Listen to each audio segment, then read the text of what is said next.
Pada kesempatan kali ini kita akan membahas siapa saja para pihak yang terlibat di dalam proses perwakafan.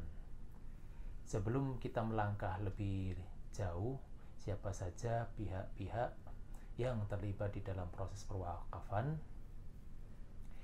kita harus mengetahui terlebih dahulu apa landasan hukum di dalam perwakafan tersebut. Dalam konteks negara Indonesia, amalan wakaf sudah dilaksanakan oleh masyarakat Muslim Indonesia sejak sebelum merdeka.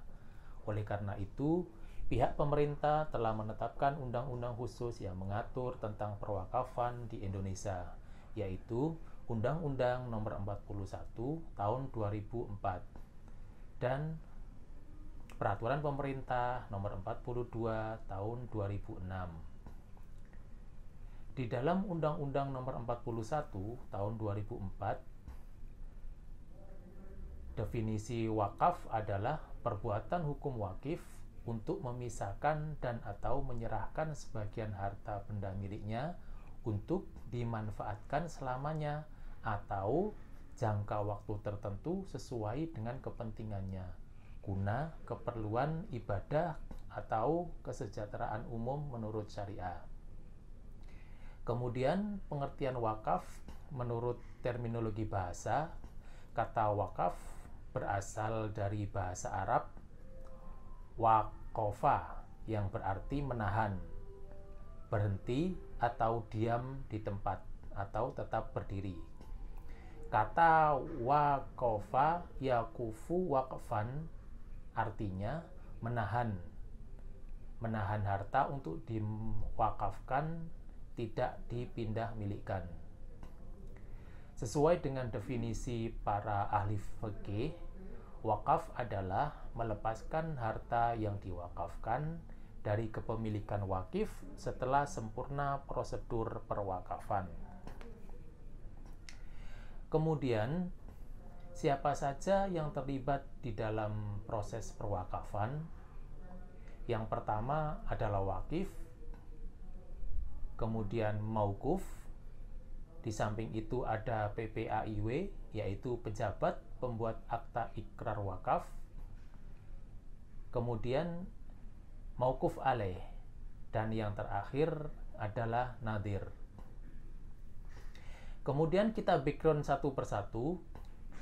Wakif itu adalah pihak yang mewakafkan harta benda miliknya, dapat berupa perseorangan, organisasi, atau badan hukum.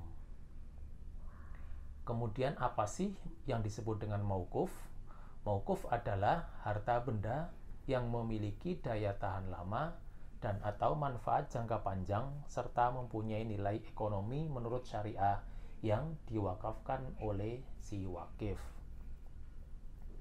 Selanjutnya, yang disebut dengan mauquf alaih adalah pihak yang ditunjuk untuk memperoleh manfaat dari peruntukan harta benda wakaf sesuai pernyataan kehendak wakif yang dituangkan dalam ikrar wakaf. Di samping itu, ada yang namanya nadhir. Nadhir adalah pihak yang menerima harta benda wakaf dari wakif untuk dikelola dan dikembangkan sesuai dengan peruntukannya. Nadhir dapat berupa perseorangan, organisasi, atau badan hukum. Persyaratan menjadi nadhir bagi perseorangan antara lain warga negara Indonesia, beragama Islam, tentunya sudah dewasa, amanah, mampu menjaga secara jasmani dan rohani, tidak terhalang melakukan perbuatan hukum. Adapun nadhir bagi organisasi, persyaratannya adalah yang pertama, pengurus organisasi yang bersangkutan harus memenuhi persyaratan nadhir perseorangan. Yang kedua, organisasi tersebut harus bergerak di bidang sosial, pendidikan, kemasyarakatan, dan atau agama Islam. Selanjutnya, persyaratan bagi nadhir yang berbadan hukum adalah: satu, pengurus badan hukum yang bersangkutan memenuhi persyaratan nadhir perseorangan. Yang kedua, badan hukum tersebut dibentuk sesuai dengan peraturan perundang-undangan yang berlaku. Yang terakhir, badan hukum yang bersangkutan bergerak di bidang sosial, pendidikan, kemasyarakatan, dan agama Islam. Nah, itulah tadi di antara para pihak yang terlibat di dalam proses perwakafan. Di samping itu ada PPAIW, yaitu pejabat pembuat akta ikrar wakaf.